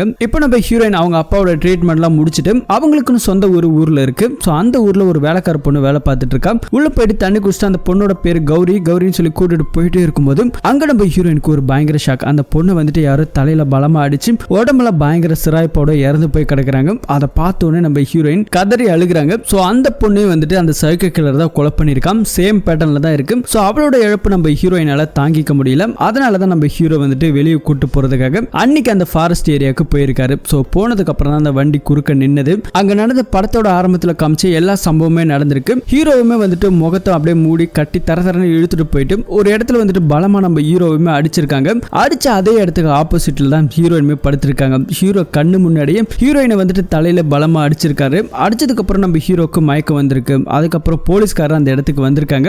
வந்துதான் நம்ம ஹீரோக்கு கொஞ்சம் உயிர் இருக்குன்னு சொல்லி ஹீரோவை காப்பாத்திருக்காங்க. ஆனா ஹீரோயினை காப்பாற்ற முடியல. இதுதான் நடந்துச்சு. ஆனா எனக்கு கொலை பண்ணும்போது கம்மன் இருந்தா உன்னை உயிரோட விட்டுருவோம் அப்படிங்கிற அந்த ஒரு வார்த்தை மட்டும்தான் இருக்கு, வேற எந்த ஒரு எதுவுமே எனக்கு தெரியல அப்படின்னு சொல்லிட்டு ஹீரோ வந்து இங்க ஒரு மாதிரி பேசி அழுதுகிட்டு இருக்காரு. இப்போ வந்துட்டு நம்ம ரைட்டர் பிரீத்தி வந்துட்டு ஹீரோவோட கதையில கேட்டதுக்கு அப்புறம் நான் வந்துட்டு ஒரு ஸ்டோரி எழுத போறேன், அதுவும் இல்லாம அவர் கூட நான் இருக்க போறேன் அப்படின்னு சொல்லிட்டு ஹீரோ மேல ஒரு சின்னதா ஒரு கிரஷுமே வந்திருக்கு. அடிக்கடி மெசேஜ் போடுறது, பாக்குறது, டின்னருக்கு கூப்பிடுறது அப்படின்னு சொல்லிட்டு இவங்க லைஃப் கொஞ்சம் கொஞ்சமா அப்படியே மீட் பண்ணிட்டே இருக்காங்க. ஒரு நாள் வந்துட்டு திடீர்னு நம்ம பிரீத்தி வந்துட்டு நம்ம ஹீரோவை லவ் பண்றேன்னு சொல்லிட்டாங்க. ஆனா ஹீரோக்கு என்ன பதில் சொல்றதுன்னு தெரியல, அப்படியே அப்செட் ஆகி உட்கார்ந்துருக்காரு. ஹீரோவோட டார்கெட் எல்லாமே ஒண்ணுதான், தான் காதல கொலை பண்ண அந்த கொலைகாரனை பிடிக்கணும், அவனை வந்துட்டு பழிதிக்கணும். இது ஒண்ணுதான் வந்துட்டு நம்ம ஹீரோவோட மண்டைக்குள்ள ஓடிட்டே இருக்கு. அதனால சம்பவம் நடந்த அதே ஏரியாக்குள்ள போறாரு. அங்க இருக்க ஒரு டீ கடையில வந்துட்டு ஒரு டீ எல்லாம் குடிச்சிட்டு நின்றுட்டு இருக்கும்போது ஒரு பையன் வந்துட்டு சிகரெட் எல்லாம் வாங்கினான். சிகரெட் வாங்கினதுக்கு அப்புறம் அவன் வந்துட்டு ஏதோ ஒரு பொருளை வந்துட்டு கீழே போட்டுட்டான். கீழே போடும்போது நம்ம ஹீரோவோட முகத்தை அவன் பாக்குறான். பார்த்தது உடனே அவனோட முக ரியாக்ஷனே வந்துட்டு வேற மாதிரி இருக்கு. பயந்து போயிட்டு அங்கிருந்து கிளம்பி போறான். கூப்பிட்டுட்டே இருக்காரு நம்ம ஹீரோ. ஆனா அவர் வந்துட்டு காதிலே வாங்கல, சிகரெட் பாக்கிட்டே விட்டுட்டு போறாரு. யார் சார் அவர் அப்படின்னு சொல்லி கடையில கேட்கும்போது அவனால வந்துட்டு வாயும் பேச முடியாது, காதும் கேட்காது சரியா அப்படிங்கிற மாதிரி டீ கடைக்காரர் எல்லாம் சொல்லிட்டு இருக்காங்க. பக்கத்து வீடு தான் சார், நான் போயிட்டு கொடுத்துக்கிறோம், ஒன்றும் பிரச்சனை இல்லைன்னு சொல்லிட்டு ஹீரோ கிட்ட இருந்து அந்த சிகரெட் பாக்கெட்லாம் வாங்கிக்கிறாங்க. ஹீரோமே வந்துட்டு அங்கிருந்து நடந்து வந்துட்டே இருக்காரு. ஹீரோக்கு வந்துட்டு ஆரம்பத்துல இருந்து நடந்தது எல்லாமே மண்டக்குள்ள அப்படியே வருது. ஒரு சம்பவம் அந்த இடத்துக்கு நம்ம திரும்ப போகும்போது அதனோட ரிலேட்டிவான இருக்க விஷயங்களை நம்ம மைண்டுக்குள்ள போகும். அந்த மாதிரியான ஒரு விஷயத்தை நம்ம ஹீரோ யோசிச்சு பார்த்துட்டே இருக்கும்போது ரெண்டு பேர் வந்தானுங்க. ஒருத்தன் வந்துட்டு என்கிட்ட பேசினான், ஒருத்தன் வந்துட்டு எதுவுமே பேசல. ஆனா என்ன அடிச்சவன் மட்டும் சொன்னான், கம்முன்னு இருந்தா உன்னை உயிரோட விடுவேன்னு சொல்லிட்டு போலீஸ் கிட்ட சொன்ன எல்லா விஷயத்தையுமே நம்ம ஹீரோ இப்ப நினைச்சு பார்க்க ஹீரோக்கு வந்துட்டு ஒரு சந்தேகம், இதே ஃபாரஸ்ட் ஏரியால தான் இதே இடத்துல தான் அந்த சம்பவம் நடந்தது. ஒருத்தவன் மட்டும் பேசுறனா ஒருவேளை அவன் ஊமையா இருக்கணும், இல்ல காது கேட்காம இருக்கணும், அப்படின்னா நம்ம கிட்ட பார்த்தவொடனே அவன் ஏன் அங்கிருந்து கிளம்பி போகணும் அப்படின்னு சொல்லிட்டு ஹீரோக்கு இது மாதிரி ஒரு விதமான சந்தேகம் வருது. ஸோ அவனை ஃபாலோ பண்ணிக்கிட்டே போக அது வந்துட்டு ஒரு வீடு, தனிமையில் இருக்கக்கூடிய ஒரு வீடு. அந்த வீட்டுக்குள்ள போயிட்டு நம்ம ஹீரோ அப்படியே ஒன்று ஒன்றா பார்த்துக்கிட்டு இருக்க ஹீரோவை பின்னாடி இருந்து யாரோ ஒருத்தவங்க கையில போட்டு இழுக்கிற மாதிரி தெரியுது. யாருடான்னு பார்த்தா அந்த வாய் பேசாதவன் காது கேட்காத அந்த பையன் தான் நம்ம ஹீரோவை இப்போ டார்கெட் பண்ணி அடிக்கிறான். அவனை நம்ம ஹீரோ அடிக்கும் போது பின்னாடி வந்துட்டு இன்னொருத்தவன் அடிக்க ஆரம்பிச்சிட்டான். அது யாருன்னு பார்த்தா இவனுக்கு 2 பேர் இருந்தானுங்க இல்லையா, அதுல இன்னொருத்தவன் இப்போ வந்திருக்கான். ஸோ அவனுமே போட்டு பலமா அடிச்சு அவனோட வாய் அப்படியே பொத்திட்டு இருக்க. எதுக்காகன்னு பார்த்தா அங்க வந்துட்டு அந்த சிகரெட் பாக்கெட்டை கொடுக்கறதுக்காக அந்த டீ கடைக்கார வேலை பார்க்குற ஒரு பையன் வந்திருக்கான். அவன் வந்துட்டு விண்டோ வழியா தூக்கி போட்டதுக்கு அப்புறம் இப்போ வந்துட்டு நம்ம ஹீரோ அவனை கட்டி போட்டு அடிச்சு எதுக்காகடா பண்ணீங்க அப்படின்னு சொல்லிட்டு ஹீரோ கேட்கும்போது அவன் வந்துட்டு எதுவுமே சொல்லலை. நீ யாரு ஃபர்ஸ்ட், நாங்க என்ன ஒண்ணு பண்ணோம் அப்படின்னு சொல்லி அதை கேட்கும்போது தான் ஹீரோ வந்துட்டு ஒரு விஷயத்த சொல்றாங்க. என்னடா நடந்ததெல்லாம் மறந்துட்டீங்களா, என்னையும் என் காதலையுமே வச்சு அடிச்சு கொன்னீங்களே ஞாபகம் இருக்கா அப்படின்னு சொல்லும்போது அன்னைக்கு வந்துட்டு ஒன்று உயிரோட விட்டுட்டு தப்பு பண்ணிட்டான், ஆனா எங்களோட முகத்தை கூட நீ பார்க்கல, எங்களை எப்படி நீ டார்கெட் பண்ணி வந்தன்னு சொல்லி கேட்கும்போது தான் உன்னோட வாய்ஸ் தான் அப்படிங்கிற மாதிரி சொல்லிட்டு இருக்கான். கம்முன்னு இருந்தா உன்னை நான் உயிரோட விட்டுருவேன்னு சொன்னேன். அந்த ஒரு வாய்ஸை வச்சு தான் நான் இவ்வளவு நாளா உன்னை தேடிக்கிட்டு இருந்தேன். ஆனா உன் தம்பியை வந்துட்டு தவளை தாவாயால கெட்ட மாதிரி அவனை வந்துட்டு பயந்து ஓடி இன்னைக்கு மாட்டிக்கிட்டா அப்படின்னு சொல்லி நம்ம ஹீரோ நடந்த கதை எல்லாத்தையும் சொல்லிட்டு இருக்கும்போது என் காதலை எப்படி கொலை பண்ணி என்னை தவிக்க விட்டா, அது மாதிரி உன் கண்ணு முன்னாடி உன் தம்பி நான் கொலை பண்றேன்னு சொல்லி தலையை அப்படியே துண்டாக்கி கொலை பண்ணி போட்டுறாரு. அதுக்கப்புறம் இவங்கிட்ட விசாரிச்சா இவன் வந்துட்டு என்ன சொல்றான்னா, நாங்க வந்துட்டு இதை பண்ணல, இது எல்லாமே வந்துட்டு ஒருத்தன் பணம் கொடுத்து பண்ண சொன்னான், அவனோட பேரு காசி. ஸோ அவன் தான் வந்துட்டு இதெல்லாம் பண்ண சொன்னான், 5 லட்சம் ரூபாய் எங்களுக்கு பணம் கொடுத்தான், மற்றபடி இதுக்கு பின்னாடி யார் இருக்காங்க என்ன இருக்காங்கலாம் எங்களுக்கு தெரியாது. ரொம்ப நாளா வந்துட்டு நான் வந்துட்டு அந்த லீனா பொண்ணு நான் டார்கெட் பண்ணிக்கிட்டே இருந்தேன். ஒரு நாள் வந்துட்டு வெளியே கிளம்பி வந்தேன், அந்த நேரமா பார்த்து தான் அவளை நாங்க பழிதிக்கணும்னு சொல்லி முடிவு பண்ணோம். ஆனா காசி வந்துட்டு பயங்கரமா ஸ்கெட்ச் போட்டோம், அவளை வந்துட்டு கொலையே பண்ணாலுமே கூட இது வரைக்கும் நடக்கக்கூடிய அந்த சைக்கோ கில்லர் கொலை பேட்டர்ல தான் வந்துட்டு பண்ணணும், நாங்க வந்துட்டு சைக்கோ கில்லர்லாம் கிடையாது, பணத்துக்காக தான் நாங்க இந்த கொலையை பண்ணோம் அப்படிங்கிற மாதிரி ஹீரோ கிட்ட நடந்த விஷயத்தை பத்தி எல்லாத்தையும் பேசிக்கிட்டு இருக்காங்க. அன்னைக்கு வந்துட்டு எதிர்ச்சா நீங்க 2 பேரும் வெளியே போனுங்க, காரை நாங்க பார்க் பண்ணோம்னு சொல்லிட்டு இதுதான் வந்துட்டு நடந்துருச்சு, உன் கண்ணு முன்னாடி தான் நாங்க அடிச்சு கொலை பண்ணோம் அப்படிங்கிற மாதிரி ஒன்னு நான் விட்டுட்டேன் அப்படிங்கிற மாதிரி இதெல்லாம் சொல்லிட்டு இருக்காங்க. ஸோ அங்கிருந்து நம்ம ஹீரோ அப்படியே வெளியே வந்துட்டு இருக்கிற மாதிரி நமக்கு காமிக்கிறாங்க. உள்ளுக்குள்ள என்ன நடந்துச்சு அப்படிங்கிறத ஒன்றும் பெருசா காமிக்கல. அதுக்கப்புறம் நம்ம ஹீரோ வந்துட்டு மெசேஜ் வந்துட்டே இருக்கு தன்னோட பிரீத்தி கிட்ட இருந்து, ஆனா ஹீரோ வந்துட்டு பெருசா எதுவும் கண்டுக்கல. கற்பனை இப்ப நம்ம ஹீரோ அடுத்த டார்கெட் எங்க கிளம்பி போறாருனாக்கா அந்த காசி சொல்லிட்டு ஒரு ரவுடி, அவன் தான் வந்துட்டு 5 லட்சம் ரூபாய் பணத்தை கொடுத்துருக்கான். அவனோட அட்ரஸ் எல்லாத்தையுமே கண்டுபிடிச்சு போறாரு. ஆனா அந்த வீடு வந்துட்டு ரொம்ப நாளா மூடி இருக்கு, அவன் எங்க போனா என்ன ஆனா அப்படிங்கிறது யாருக்குமே தெரியல அப்படின்னு சொல்லிட்டு அங்க பக்கத்துல இருக்கவங்களாம் வந்துட்டு நம்ம ஹீரோ கிட்ட சொல்றாங்க. அங்க இருந்து நம்ம ஹீரோ வந்துட்டு அப்படியே நடந்து வந்துட்டு இருக்கும்போது ஒரு வயசானவர், இவர் வந்துட்டு பாத்தீங்கன்னா அந்த மலைப்பகுதியில் வந்துட்டு டீ கடை வச்சு நடத்திருப்பாரு. நம்ம ஹீரோ அடிக்கடி போகிறதால ரொம்பவே பழக்கம். என்ன தம்பி இங்க இருக்க அப்படின்னு சொல்லிட்டு நம்ம ஹீரோவை பார்த்து கேட்க, தாத்தா எப்படி இருக்கீங்க நல்லா இருக்கீங்களா அப்படின்னு சொல்லி பேசிட்டு தான் இந்த மாதிரி காசின்னு சொல்லி ஒருத்தன் வந்து அவனை பாக்குறதுக்காக வந்தா அப்படின்னு சொல்லும்போது வீடெல்லாம் இந்த இடத்துக்கிட்ட தான் இருக்கு அப்படின்னு சொல்லும்போது தான் இங்க இருக்க வயசானவர் வந்துட்டு சொல்ல ஆரம்பிக்கிறாரு, ஆமாப்பா இங்கதான் இருந்தான், அவன் கொஞ்ச நாளுக்கு அப்புறம் காணாம போயிட்டான், ஆனா அவனை தேடி கூட ஒரு டைம் நம்ம போலீஸ் தம்பி பிரான்சிஸ் வந்துட்டு பார்த்துட்டு போனாரு, அன்னைக்கு எதுக்காக வந்து பார்த்தாருன்னு தெரியலப்பா, ஏதாவது பிரச்சனை அப்படின்னு சொல்லி கேட்கும்போது ஹீரோக்கு ஒரு விதமான ஷாக்கிங்கா இருக்கு. இவன் தான் வந்துட்டு அக்யூஸ்ட்னு தெரிஞ்சு அப்புறம் நம்ம பிரான்சிஸ் வந்துட்டு நம்ம கிட்ட சொல்லல அப்படின்னு சொல்லிட்டு இவ்வளவு நாளா தேடிட்டு இருந்தார் இல்லையா நம்ம ஹீரோ. இப்போ வந்துட்டு ஒரு சின்ன குழு, நம்ம பிரான்சிஸ் போலீஸ் மேல ஒரு சின்ன சந்தேகம் வருது, இப்போ அவரை பார்க்கணும், அவர் எதுக்காக வந்தாரு அப்படிங்கறத விசாரிக்கணுங்கிறது நம்ம ஹீரோக்கு ஒரு பயங்கர டவுட்டா இருக்கு அவர் மேல. ஆனா எந்த டைம் தாத்தா வந்தாரு அப்படின்னு சொல்லிட்டு அந்த டைம்ல கேட்கிறாரு. எலெக்ஷன் நடந்தது இல்லையா, அதுக்கு ஒரு 2-3 நாள் ஞாயிற்றுக்கிழமை நினைக்கிறேன் சொல்லும்போது ஹீரோக்கு பயங்கர சந்தேகம் நம்ம பிரான்சிஸ் போலீஸ் மேல. அதுக்கடுத்து உடனே அடுத்த காலம் நான் வந்துட்டு உன்னை மீட் பண்ண சொல்லிட்டு இப்ப நம்ம பிரான்சிஸ் போயிட்டு வீட்டிலேயே போய் பாக்குறாரு. தனியா பேசும்போது தான் நம்ம ஹீரோ வந்துட்டு பேச ஆரம்பிக்கிறாரு, சட்டை பிடிச்சு மிரட்டுறாரு, காசுங்கிறது உனக்கு தெரியும், அவன் தான் வந்துட்டு இதெல்லாம் பண்ணான்னு உனக்கு தெரியும், இவ்வளவு நாள் எல்லாத்தையும் வச்சுக்கிட்டு எதுக்காக இதெல்லாம் சொல்லாம மறைச்சு அப்படின்னு சொல்லி பயங்கரமா வந்துட்டு மிரட்டும் போது தான் உனக்கு யார் இது சொன்னாங்க, உனக்கு எப்படி தெரியும் சொல்லும்போது தான் ஹீரோ வந்துட்டு அந்த 2 பேரை எங்களை கொலை பண்ண 2 பேரையும் பார்த்தேன் அப்படின்னு சொல்லும்போது அவனை என்ன பண்ண அப்படின்னு சொல்லி கேட்டான். அவனை வந்துட்டு நம்ம ஹீரோ வந்துட்டு வீட்டோட வச்சு 2 பேத்தையும் எரிச்சிட்டு தான் இங்க வந்திருக்கிறாரு, எல்லாமே எனக்கு தெரியும் சொல்லும்போது தான் அப்ப வந்துட்டு போலீஸ்காரர் சில விஷயத்த சொல்ல ஆரம்பிக்கிறாரு. அன்னைக்கு என்ன நடந்துச்சு அப்படிங்கிற ஒரு பிளாஷ்பேக் இப்பதான் படத்தோட உண்மையான சில விஷயங்களை சொல்ல ஆரம்பிக்கிறாங்க. ஆக்சுவலி அந்த கௌரின்னு சொல்லிட்டு ஒரு பொண்ணு இறந்து போனா, அது வந்துட்டு நம்ம லீனாவோட வீட்டுல வேலை பார்க்குற ஒரு வேலைக்கார பொண்ணு. அன்னைக்கு அந்த பொண்ணு தனியா இருந்திருக்கா. அன்னைக்கு தான் வந்துட்டு லீனாவுமே வந்துட்டு ஹாஸ்பிட்டலுக்கு போயிருக்காங்க. ஸோ லீனா காணாம போன அன்னைக்கு தான் நம்ம பிரான்சிஸ் வந்துட்டு காசி வீட்டுக்கு போயிருக்காங்க. ஸோ இதெல்லாம் நடந்துட்டு இருக்கு. அந்த செல்வம் சொல்லிட்டு ஒருத்தன் வந்துட்டு என் தம்பிக்கு வந்துட்டு நெஞ்சு வலி வந்துருச்சுமா, கதவு தரோமா, கொஞ்சம் தண்ணி கொடுக்குமா சொல்லிட்டு அந்த கௌரி வேலைக்கார பொண்ணை வீட்டை விட்டு வெளியே வர வச்சிருக்கானுங்க. ஆனா தண்ணி கொடுக்க போன அந்த பொண்ணுக்கு ஒரு ஷாக், இவனுக்கு வந்துட்டு தண்ணி கொடுக்க வரல, இந்த பொண்ணை வந்துட்டு ஏதாவது பண்ணணுங்கிற ஒரு நோக்கில் தான் வந்திருக்கானுங்க. எதுக்காகன்னு பார்த்தா இங்க இருக்காலே செல்வம், இவனுக்கு தம்பி ஒருத்தன் இருக்கான். ஆக்சுவலி இவனுக்கு எல்லாமே மினிஸ்டரோட பசங்க. ஸோ இவனுக்கு தம்பி ஒருத்தவன், அவனோட பேர் சின்ன, அவன் வந்துட்டு இந்த பொண்ணு மேல ஆசைப்பட்டிருக்கான், என் கூட வந்துட்டு ஒரு நாள் மட்டும் இருந்துட்டு போ அப்படின்னு சொல்லிட்டு அந்த பொண்ணு இதெல்லாம் கேட்டவன பலமா அடிச்சுட்டு போயிருக்கான். என் தம்பி மேல எப்படி கை வைக்கலாம் சொல்லிட்டு வீட்டுக்குள்ள கூட்டு வந்து அந்த பொண்ணை அடிச்சு இவனுக்கு ஒவ்வொருத்தவங்களும் மாறி மாறி அந்த பொண்ணை ரேப் பண்ணியிருக்கானுங்க. கடைசியா வந்துட்டு அந்த பொண்ணை கூப்பிட்டு அந்த சின்ன இருக்கான் இல்லையா அவனுமே போயிட்டு ரேப் பண்ணலான்னு பார்த்தா அவனால ஒன்றும் பண்ண முடியல. அவனுக்கு அந்த ஆண்மையே வந்துட்டு இல்லாம போயிடுச்சுன்னு நினைக்கிறேன். இதுமே செய்ய முடியல. இதெல்லாம் பார்த்து தான் கூட இருக்க அண்ணனோட ஃப்ரெண்ட்ஸுக்கு எல்லாம் சிரிக்கிறானுங்க. என்னடா செல்வா உன் தம்பிக்கு இதெல்லாம் சொல்லி கொடுக்கறது இல்லையா, பாரு சின்ன பையன் மாதிரி முக்கிட்டு இருக்கான் பாரு அப்படின்னு சொல்லிட்டு தண்ணியெல்லாம் எடுத்து குடிக்கிறத பார்த்து பயங்கரமா கிண்டல் பண்ணி சிரிக்கிறாங்க.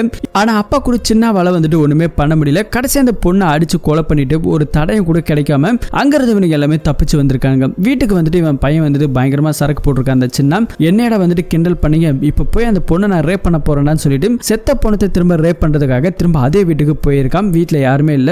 அந்த பொண்ணுகிட்ட வந்துட்டு படுத்து ரேப் பண்ணலாம்னு சொல்லி போகும்போது அதை வந்துட்டு வீடியோ எடுக்கலாம். ஏன்னா அண்ணனோட ஃப்ரெண்ட்ஸுங்களாம் அனுப்பி என்னோட வீரத்தை பாருங்களா சொல்லி காட்டுறதுக்காக ஒரு பக்கம் வீடியோவை ஆன் பண்ணிட்டு பண்ணலான்னு போகும்போது அந்த இடத்துல வந்துட்டு நம்ம லீனா வந்துட்டு வந்திருக்காங்க. ஸோ ஹாஸ்பிட்டல் போயிட்டு வரும்போது இவன் இந்த மாதிரி பண்ணிட்டு இருக்கிறத பார்த்து பயந்து போயிட்டாங்க, ஷாக் ஆயிட்டாங்க. இருந்தாலும் வந்துட்டு இவன் தப்பிச்சு போக பார்த்திருக்கான். சின்ன அவனோட சட்டை பிடிச்சி லீனா இழுக்க அவன் வந்துட்டு ஒரு டேபிள்ல தலை அடிச்சு அதே இடத்துல வந்துட்டு பொத்துன்னு விழுந்ததுல கடுப்புல அங்க இருக்க ஒரு இரும்பு ராடு இருக்கு. அந்த ராடு லீனா எடுத்து அவனை அடிச்சு அதே இடத்துல கொலை பண்ணி போட்டாங்க. கொலை பண்ணதுக்கு அப்புறம் தன்னோட மாமாவான அந்த போலீஸ்காரர் பிரான்சிஸுக்கு கால் பண்ணி இந்த மாதிரி நடந்த சம்பவத்தை பத்தி சொல்ல அவர் வந்துட்டு என்ன பண்றதுன்னு தெரியாம முழிச்சிட்டு இருக்க, ஒரு தடையும் கூட கிடைக்க கூடாது அப்படிங்கிறதுக்காக எல்லா தடயத்தையுமே வந்துட்டு கலைச்சிட்டு இது வந்துட்டு ஒரு சைக்கோ கில்லர் தான் கொலை பண்ணான்னு சொல்லிட்டு இந்த கொலையை வந்துட்டு ஒரு சைக்கோ கில்லர் பண்ண மாதிரி ஒரு பேட்டர்னை ரெடி பண்ணிட்டாரு. கையில வந்துட்டு ஒரு இன்ட்டு மார்க்கு, அதே மாதிரி இறந்து போன கௌரி இருக்காங்க இல்லையா அவங்களோட உடம்புலயே வந்துட்டு ஒரு இன்ட்டு மார்க்கு. இந்த ரெண்டு கொலைகளுமே வந்துட்டு கொஞ்சம் டேட் டிஃபரெண்ட்ல வந்துட்டு ஒரு இடத்துல ஒவ்வொரு இடத்துல போட்டு வச்சிருக்காரு. கேட்டா வந்துட்டு விசாரிக்கிறது இவர் தானே, ஏன்னா இது எல்லாமே ஒரே பேட்டர்ல இருக்கு, இது வந்துட்டு ஒரு சீரியல் கில்லர் அப்படிங்கிற மாதிரி சொல்லி இந்த கதை வந்துட்டு முடிச்சலாம் சொல்லிட்டு லீனா கிட்ட சொல்லி இருக்கிறாரு நம்ம பிரான்சிஸ். ஸோ லீனாவும் வந்துட்டு பயந்துட்டே இருந்திருக்காங்க. அதுக்கப்புறம் சமாதானப்படுத்தி லீனா ஓரளவுக்கு தேத்தி கொண்டு வந்திருக்காங்க. ஆனா அதே நேரத்தில் வந்துட்டு இந்த விஷயத்துல எதுக்காக என்கிட்ட சொல்லாம விட்ட அப்படின்னு சொல்லி கேட்கும்போது சொன்னா நீ என்ன பண்ணுவ, போய் அவனை பழி வாங்கணும் போவேன். அமைச்சர் மாரிமுத்து சாதாரண ஆளு கிடையாது, அவன் பல கொலைகளை பண்ணிட்டு தான் அந்த பதவிக்கே வந்திருக்கான் அப்படிங்கிற மாதிரி சொல்லியிருக்காங்க. அதோட வந்துட்டு நம்ம போலீஸ்கார் வந்துட்டு நிறுத்தல. அவங்க வீட்டில் வந்துட்டு என்னெல்லாம் பேசிக்கிறாங்கன்னு தெரிஞ்சுக்கிறதுக்காக போலீஸ்கார் அவங்க வீட்டில் விசாரிக்கிற மாதிரி போயிட்டு நிறைய ஸ்பை கேமராலாம் வச்சுட்டு ரெக்கார்ட் ஆடியோ எல்லாம் கேட்குற மாதிரி ஏகப்பட்ட விஷயங்களை பார்த்துருக்காரு. அதுல தான் வந்துட்டு நம்ம போலீஸ்கார் ஒரு விஷயம் தெரிஞ்சிருக்குது. இறந்து போகும்போது அந்த பையன் முன்னாடியே ஒரு போனை ஆன் பண்ணி வச்சிருக்கான் இல்லையா, தன்னோட அண்ணன் ஃப்ரெண்டுக்கு இந்த வீடியோவெல்லாம் எடுத்து அனுப்பி நான் எவ்வளவு பெரிய வீரங்கிறத காமிக்கணுங்கிறதுக்காக அதை வந்துட்டு நம்ம லீனா வந்துட்டு பார்க்கவே இல்லை. லீனா இவனை அடிச்சு போட்டுட்டு தன்னோட மாமனுக்கு போன் பண்ணி நடந்த விஷயத்தை பத்தி சொல்ற அந்த கேப்ல இவனுக்கு கொஞ்சம் உயிர் இருந்திருக்கு. அந்த உயிரில் என்ன பண்ணிருக்கானா ஏஞ்சு வந்து அந்த போனை எடுத்து இவனோட பாக்கெட்டுக்குள்ள வச்சுக்கிட்டான். அதுக்கப்புறம் அந்த டெட் பாடி வந்துட்டு ஒரு சைக்கோ கில்லர் பண்ண மாதிரி நம்ம போலீஸ்காரர் ஃப்ரேம் பண்ணி அங்க இருக்கிற ஒரு இடத்துல தூக்கி போட்டிருக்க. அந்த வீடியோ ஒட்டு மொத்தமா அந்த போன்ல தான் இருந்திருக்கு. அந்த போன் அண்ணங்கார செல்வத்துக்கு கிடைச்சிருக்கு. செல்வங்கார அந்த வீடியோவை எல்லாம் பார்த்திருக்கான், அப்பா கிட்டே காமிச்சிருக்கான். ஒரு லேடிஸ் இந்த அளவுக்கு பண்ணிருக்கிற என் பொண்ணு அப்படின்னு சொல்லிட்டு அவளை விடவே கூடாது, கொலை பண்ணணும்னு சொல்லி இவனுக்கு எல்லாமே கந்தனை கட்டி தெரிஞ்சுக்கிட்டு இருக்க. அதே இடத்துல ரவின்னு சொல்லிட்டு மினிஸ்டரோட அண்ணன் ஒருத்தர் இருக்கான். எலெக்ஷன் டைம், இந்த டைம்ல வந்துட்டு எதுவும் பண்ணக்கூடாது, நமக்கு ஏதாவது பிரச்சனை ஆயிடும், அவளை என்ன பண்ணணும், எப்படி பண்ணணும், யாரை வச்சு பண்ணணும்னு சொல்லிட்டு யாருமே நம்மளுக்கு பின்னாடி வந்துட்டு தெரியக்கூடாது, அந்த அளவுக்கு நான் பாத்துக்கிறேன்னு சொல்லிட்டு மினிஸ்டர் பேசிட்டு இருக்க எல்லா பிளானுமே நம்ம போலீஸ்காரர் ஒட்டு கேட்டுட்டு தெரிஞ்சுக்கிட்டாரு. இதனால வந்துட்டு தான் நம்ம லீனாவை வந்துட்டு பாதுகாப்பான ஒரு இடத்துக்கு வச்சுக்கணும்னு சொல்லிட்டு போலீஸ்காரோட கண்ட்ரோல்ல வச்சிருந்திருக்காங்க. ஆனா இவரோட கண்ட்ரோல் மீறி தான் ஒரு நாள் வந்துட்டு நம்ம ஹீரோவா அவங்களும் ஃபாரஸ்ட் ஏரியாவுக்கு போயிருக்காங்க. அந்த இடத்துல லீனா இறந்து போயிட்டாங்க. அதுக்கப்புறம் அவனுக்கு ஒன்றும் பெருசா பழி வாங்குற மாதிரி இல்ல, இது எல்லாமே முடிஞ்சு போச்சு அப்படிங்கிற மாதிரிலாம் சொல்லிட்டு இருக்காங்க. அதுக்கப்புறம் அந்த லீனா இறந்து போனதுக்கு அப்புறம் அந்த காசிங்கிறவன் என்ன ஆனாங்கிறதே தெரியல, இது வரைக்கும் அவன் எங்க போனா என்ன ஆச்சுன்னு ஒண்ணுமே தெரியல அப்படிங்கிற மாதிரி இந்த கதை எல்லாத்தையுமே வந்துட்டு நம்ம ஹீரோ கிட்ட சொல்லிட்டு இருக்கேன். உங்ககிட்ட நான் சொல்லியிருப்பேன் உனக்குன்னு ஒரு வாழ்க்கை வேணும், நீ சந்தோஷமா இருக்கணும்னு சொல்லிட்டு தான் நான் உங்ககிட்ட எதுவும் சொல்லணும்னு சொல்லி நம்ம போலீஸ்காரர் சொல்ல இது எல்லாத்தையும் வந்துட்டு நான் எப்படி நம்புறதுன்னு சொல்லி ஹீரோ கேட்க அந்த மினிஸ்டருங்க பேசிட்டு இருந்தா அந்த ஆடியோ கிளிப் எல்லாத்தையுமே வச்சு போட்டு காமிக்கிறாங்க. அப்பதான் வந்துட்டு நம்ம ஹீரோவே நம்புறாரு. ஹீரோக்கு வந்துட்டு ஒரே ஒரு எண்ணம் தான், இது எல்லாத்துக்குமே காரணம் அந்த மினிஸ்டர் பசங்க, மினிஸ்டரும் தான், அவங்க வந்துட்டு நிம்மதியா இருக்கக்கூடாது அப்படின்னு சொல்லி நம்ம ஹீரோ பேசிட்டு இருக்க. அப்பதான் போலீஸ்காரர் இன்னொரு விஷயத்தை சொல்றாரு, இது எல்லாத்தையுமே பழி தீர்க்கிற கடவுளா வந்துட்டு மினிஸ்டருக்கு வந்துட்டு ஹார்ட் அட்டாக் வந்ததுல கை கால்லாம் இழுத்துக்கிச்சான், படுத்த படுக்கையா தான் பல வருஷமா இருக்கிறாங்க. இப்ப அவனோட பையன் செல்வம் மட்டும் தான் கொஞ்சம் நல்லா இருக்கான் அப்படிங்கிற மாதிரி இங்க இருக்க போலீஸ்காரர் சொல்லிட்டு இருக்க. அந்த செல்வத்தை வந்துட்டு பழி தீர்க்கணுங்கிறதுக்காக ஒரு வேனை எடுத்துட்டு போயிட்டு அவன் போற இடமா தனிமையான இடமா பார்த்து குறுக்க விட்டு நம்ம ஹீரோக்கு எப்படி தண்ணி காப்பினாங்களோ அதே மாதிரி தண்ணி காமிச்சு அந்த செல்வத்தை இழுத்துட்டு போயிட்டாங்க. ஒரு வழியா செல்வமும் இவருக்கும் பயங்கரமான சண்டை. நம்ம ஹீரோ அவனை அடிச்சு போட்டு கடைசியா வந்துட்டு கொலை பண்ணும்போது அவன் ஒரு மாதிரி சிரிக்கிறான். எதுக்காகடா இதெல்லாம் பண்ணீங்க, லீனாவை ஏன்டா கொலை பண்ணீங்க அப்படின்னு சொல்லும்போது நடிக்காதடா, நீ தான் வந்துட்டு என் தம்பி சின்னவ கொலை பண்ண, உன் குரல தான் நான் கேட்டேனே அப்படின்னு சொல்லிட்டு இந்த பையன் சொன்ன உடனே நம்ம ஹீரோக்கு ஒரு மாதிரி ஷாக் ஆகுது.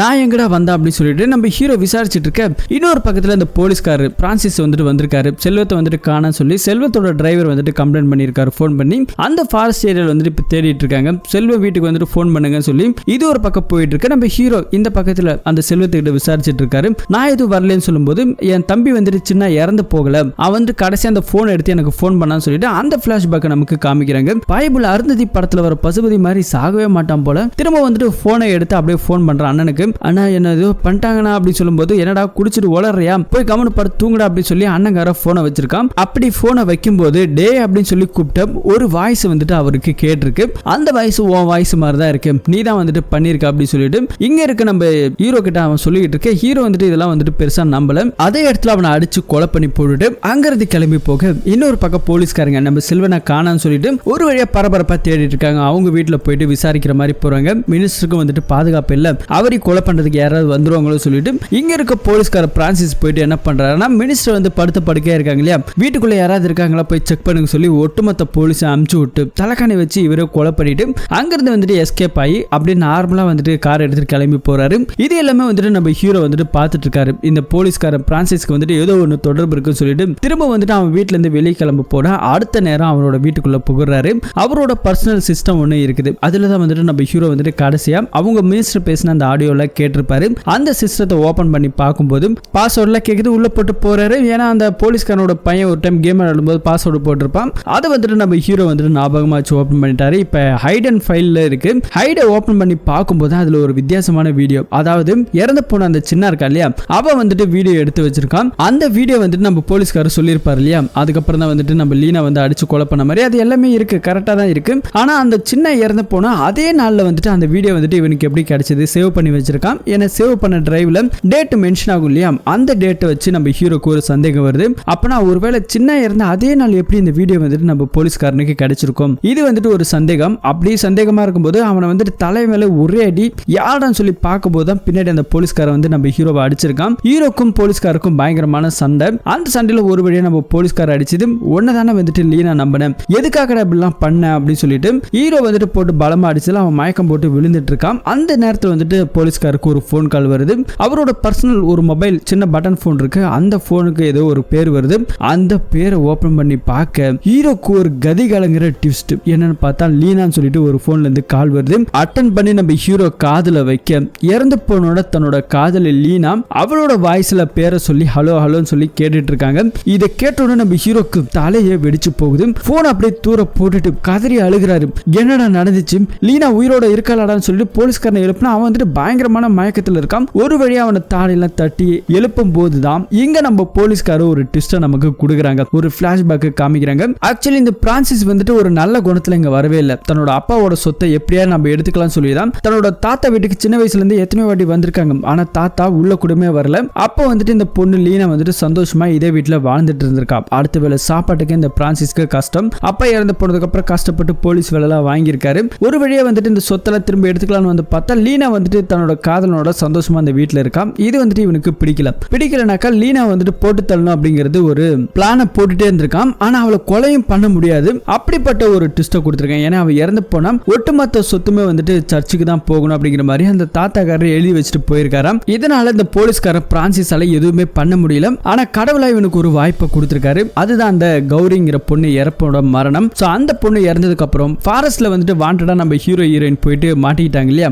அந்த டைம்ல வந்துட்டு ஹீரோயினை அடிச்சதுல அவங்களுக்கு உயிர் இருந்திருக்கு. அவரை வந்துட்டு நம்ம போலீஸ்காரர் காப்பாத்திட்டாரு. ஆனா இதுக்கு எல்லாத்துக்குமே காரணம் வந்து மினிஸ்டரோட ஆளுங்க தான் சொல்லிட்டு லீனாவோட அப்பா கிட்ட போயிட்டு நம்ம பிரான்சிஸ் பேசியிருக்காரு. பேசும்போது பிரான்சிஸ் வந்துட்டு ஒரு 2 ரூல்ஸ் போட்டிருக்காரு. ஒன்னு வந்துட்டு லீனா இங்க இல்ல, லீனா இறந்து போயிட்டுதா அப்படின்னு சொல்லிட்டு ஊரையே நம்ப வைக்கணும் அப்படிங்கிற ஒரு பிளான். இன்னொரு பிளான் என்ன அப்படின்னு பார்த்தா லீனா அவளோட சொத்து ஒட்டுமொத்தத்தையும் நம்ம பிரான்சிஸ்க்கு எழுதி வைக்கணும். இது எல்லாமே வந்துட்டு லீனாவோட அப்பா கிட்ட போயிட்டு மிரட்டி கேட்கறான். சரி இது எல்லாத்தையுமே நான் செய்யறேன்னு சொல்லி லீனாவோட அப்பா ஒத்துக்கிட்டாரு. ஆனா வந்துட்டு தான் பொண்ணு லீனா வந்துட்டு இறந்து போயிட்டானா எப்படி ஊரை நம்ப வைக்கிறதுன்னு சொல்லி கேட்கும்போது நான் போலீஸ்காரன் அதை நான் பாத்துக்கிறேன்னு சொல்லிட்டு இந்த போலீஸ்காரன் பிரான்சிஸ் என்ன பண்ணிருக்காருன்னா அனாதையா இருக்கக்கூடிய ஒரு பாடியை லீனா மாதிரியே இருக்கக்கூடிய ஹைட் அண்ட் வெயிட்ல ஒரு பாடி எடுத்துட்டு வந்து அதே ஃபாரஸ்ட் ஏரியால நான் போடுறேன். மறுநாள் காலைல தான் பொண்ணை காணன்னு சொல்லிட்டு ஒரு கம்ப்ளைண்ட் கொடுங்க, நான் விசாரிக்கிற மாதிரி விசாரிக்கிறேன். பாடி கிடைக்கும் போது அந்த பாடி வேற ஒரு அடையாளத்துல இருந்தாலுமே இது என் பொண்ணு லீனான்னு சொல்லி நீங்க ஐடென்டிஃபை பண்ணிட்டா வேலை முடிஞ்சது, லீனா இறந்து போன மாதிரி ஆயிடும். ஆனா லீனாவை நம்ம வெளிநாட்டுக்கு கொண்டு போயிடலாம் அப்படின்னு சொல்லிட்டு ஒரு பக்கா பிளான போட்டிருக்கான், மாஸ்டர் பிளான். சொத்துக்கு சொத்துமே ஆயிடுச்சு, லீனா உயிரோடவும் இருப்பான். சோ அது மாதிரியே பக்கா பிளான் பண்ணி தான் இது எல்லாத்தையுமே பண்ணிருக்காங்க. ஆனா லீனா கிட்ட வந்துட்டு என்ன சொல்லிருக்காங்கன்னா அசோக் வந்துட்டு இறந்து போயிட்டான், போயிட்டான், அவன் வந்துட்டு பிழைக்கல அப்படின்னு சொல்லிட்டு இந்த மாதிரியான ஒரு பொய்யை சொல்லியிருக்காங்க. கடைசி வந்துட்டு லீனா சொல்லியிருக்கா அவனோட பாடியாவது நான் பார்க்கணும், கடைசி ஒரு தடவை பார்க்கணும்னு சொல்லிட்டு. ஆனா லீனாவோட அப்பா ஒத்துக்கல, எனக்கு வந்துட்டு உடம்பு பிரச்சனையா இருக்கு, இந்த டைம்ல வந்துட்டு நீ போயிட்டு பார்க்க வேணாம், சொல்றதை கேளுமான்னு சொல்லிட்டு அவளை வந்துட்டு பயங்கரமான கேன்வாஷ் எல்லாம் பண்ணி வெளியூருக்கு கொண்டு போயிட்டாங்க. அதே மாதிரி அடுத்த நாள் வந்துட்டு போலீஸ்காரன் பிளான் பண்ண மாதிரியே இந்த ஆளு லீனாவோட அப்பா வராரு, இறந்து போனது என் பொண்ணு தான் சொல்லி ஐடென்டிஃபை பண்ணி ஊர் உலகத்தையே நம்ப வச்சிட்டாரு. போதாத குறைக்கு நம்ம ஹீரோவையும் நம்ப வச்சிட்டாரு. ஆனா ஹீரோ வந்துட்டு இப்படி கண்டுபிடிச்சு வருவார் அப்படிங்கிறது தெரியல இல்லையா. சோ இது எல்லாத்தையும் பார்த்துட்டு நம்ம ஹீரோக்கு எதுவுமே பண்ண முடியல. கடைசி வந்துட்டு நான் லீனா கிட்ட பேச போறோம் அப்படின்னு சொல்லிட்டு போனை எடுக்க நம்ம ஹீரோ போக போலீஸ்கார இன்னொரு குண்டை தூக்கி போடுவோம், நம்ம மனசே உடைஞ்சு போகும். அது என்னன்னு பார்த்தா லீனா வந்துட்டு இப்போ உயிரோட இருக்கா, சந்தோஷமா இருக்கா, ஆனா அவளுக்கு கல்யாணம் ஆகி ஒரு குழந்தை இருக்கு, ஹாப்பியா இருக்கா. இந்த டைம்ல வந்துட்டு நீ போனீங்கன்னா கண்டிப்பா அவளோட சந்தோஷம் எல்லாமே கலைஞ்சு போகும். அவ வந்துட்டு நீ இறந்துட்டு தான் நினைச்சுதான் வாழ்ந்துகிட்டு இருக்கா, அது அப்படியே இருக்கட்டுமே அப்படின்னு சொல்லிட்டு போலீஸ்கார சொன்னோடனே நம்ம ஹீரோக்கு என்ன பேசுறதுன்னே தெரியல. அது மட்டும் இல்லாம அவ கோவால இருக்கா, கடைசியா வந்துட்டு எங்களெல்லாம் பார்க்கணும்னு சொல்லி ரொம்ப வருஷமா ஆசைப்படுறான். யாருக்குமே தெரியாம ஒரு இடத்துல நாளைக்கு பீச்ல நாங்க மீட் பண்ண போறோம், வேணா நீ அங்க வந்து பாத்துக்க கடைசி ஒரு தடவைன்னு சொல்லிட்டு போலீஸ்காரர் சொன்னதுக்கு அப்புறம் நம்ம ஹீரோ அடுத்த நாள் காலையில பீச்ல போயிட்டு வெயிட் பண்ணிட்டு இருக்கான். அந்த இடத்துக்கு லீனா வரா. பல வருஷத்துக்கு அப்புறம் நம்ம ஹீரோ பாக்குறான் இறந்து போன தன் காதலி உயிரோட சந்தோஷமா ஒரு வாழ்க்கை வாழ்றத பார்க்கும்போது அவனோட மனசு எந்த அளவு வலிச்சிருக்கும்னு சொல்லிட்டு தூரத்துல இருந்து அப்படியே பாக்குறான். தன்னோட குழந்தையோட கணவனோடும் சந்தோஷமான ஒரு வாழ்க்கை வாழ்ந்துட்டு இருக்கான். அவளை பார்த்தோன்னே நம்ம ஹீரோக்கு மனசு உடைஞ்சு புண்ணா போக அப்படியே அங்கிருந்து கிளம்பி நம்ம ஹீரோ அழுதுகிட்டே கிளம்பி போறாரு. அந்த பொண்ணோட வாழ்க்கை ஒரு வழியா சந்தோஷமா இருக்கு. இப்பயுமே வந்துட்டு அந்த போலீஸ்காரன் நம்ம ஹீரோவை பார்த்து என்ன சொல்றான்னா, உனக்குன்னு வந்துட்டு ஒரு வாழ்க்கை இருக்கு, இப்போ வந்துட்டு ஒண்ணு கெட்டு போகல, நீ வந்துட்டு கிளம்பி போயிடு, உன்ன மாதிரியே வந்துட்டு ஒரு பாடி வந்துட்டு இறந்து போயிடுச்சுன்னு சொல்லிட்டு நான் வந்துட்டு லீனாக்கு எப்படி பண்ணணும் அதே மாதிரி பண்றேன், நீ வெளியூர்ல போயிட்டு சந்தோஷமா இரு, ஏன்னா மினிஸ்டரோட ஆளுங்க உன்னையுமே வந்துட்டு சும்மா விட மாட்டானுங்க, ஏன்னா எல்லா விஷயமே வந்துட்டு தெரிஞ்சிருச்சு அப்படிங்கிற மாதிரி போலீஸ்காரர் சொல்ல அதுக்கப்புறம் நம்ம ஹீரோ வந்துட்டு கிளம்பி போறாரு. பிரீத்தி இருக்காங்க இல்லையா, அவங்க வந்துட்டு கடைசியா பார்க்கணும் சொல்றதுக்காக வந்திருக்காங்க. அவங்க கிட்ட நம்ம ஹீரோ எல்லாத்தையும் மறந்துட்டு எல்லாத்தையும் விட்டுட்டு ஒரு நிம்மதியான ஒரு தனிமையான புதுசா ஒரு லைஃப் வந்துட்டு ஸ்டார்ட் பண்ணலாம் அப்படின்னு சொல்லி அந்த பொண்ணோட காதல வந்துட்டு இப்ப நம்ம ஹீரோ அக்செப்ட் பண்ணிட்டாரு. அதுக்கப்புறம் ஒரு மாசத்துக்கு அப்புறம் நமக்கு இங்க காமிக்கிறாங்க அந்த போலீஸ்கார வந்துட்டு ஜாக்கிங் போயிட்டு ஒரு இடத்துல நின்றுட்டு இருக்கான். அவனை யாரோ வந்துட்டு ஒரு முகமுடி போட்ட ஒருத்தர் வந்து கொலை பண்ணி போட்டு போறாங்க. அதுக்கப்புறம் நம்ம ஹீரோ போயிட்டு மாஸ்க கழிட்டு உள்ள போயிட்டு கையை கழுவுறாரு. ஆக்சுவலி நம்ம ஹீரோ தான் வந்துட்டு அந்த போலீஸ்காரனை போட்டு தள்ளி இருக்காரு. ஏன்னா இது எல்லாத்துக்குமே காரணமே அந்த போலீஸ்காரன் தான். இது எல்லாமே வந்துட்டு அவன் போட்ட பிளான் தான். கடைசியா வந்துட்டு காசின்னு ஒருத்தவங்க காணாம போயிருப்பான். அவதான் நம்ம ஹீரோவோட காதலியை கொலை பண்றதுக்காக 5 லட்சம் ரூபாய் பணத்தை வாங்கிட்டு நம்ம ஹீரோவை ஃபாரஸ்ட்ல வச்சு அடிச்சு போட்டது அவனுக்கு தான். ஸோ கடைசி வரைக்குமே அந்த காசி கிடைக்கல. அந்த வயசான தாத்தா சொல்லியிருப்பாரு கடைசியா வந்துட்டு தேர்தல் அன்னைக்கு தான் அவங்க வந்துட்டு பிரான்சிஸை பார்த்தேன் அப்படின்னு சொல்லிட்டு இதெல்லாம் வச்சு நம்ம ஹீரோ கெஸ் பண்ணும்போது கண்டிப்பா வந்துட்டு அந்த காசியை வந்துட்டு நம்ம போலீஸ்காரன் தான் கொலை பண்ணி போட்டிருக்கணும். இது எல்லாத்துக்குமே காரணம் அந்த போலீஸ்காரன். ஸோ போலீஸ்காரனோட கதையை ஹீரோ வந்துட்டு முடிச்சிட்டாரு. ஏன்னா இந்த சைக்கோ கில்லர் அப்படிங்கிறது ஒண்ணு கிடையவே கிடையாது. இது எல்லாமே போலீஸ்காரன் அவனோட சுயநலத்துக்காக போட்ட ஒரு டிராமா. ஸோ அப்படியே இந்த படத்தோட கதையை முடிக்கிறாங்க. இந்த படத்தோட கதை எப்படி இருக்கு அப்படிங்கிறத கமெண்ட்ல நீங்க சொல்லுங்க. இது மாதிரியான இன்ட்ரெஸ்டிங்கான கதையை தெரிஞ்சுக்கணும்னா மறக்காம நம்ம மிஸ்டர் சக்தி வாய்ஸ் ஒரு சேனலை மறக்காம சப்ஸ்கிரைப் பண்ணி சப்போர்ட் பண்ணுங்க. மீண்டும் ஒரு நல்ல படத்தோட கதையில திரும்பவும் சந்திப்போம். தேங்க்யூ.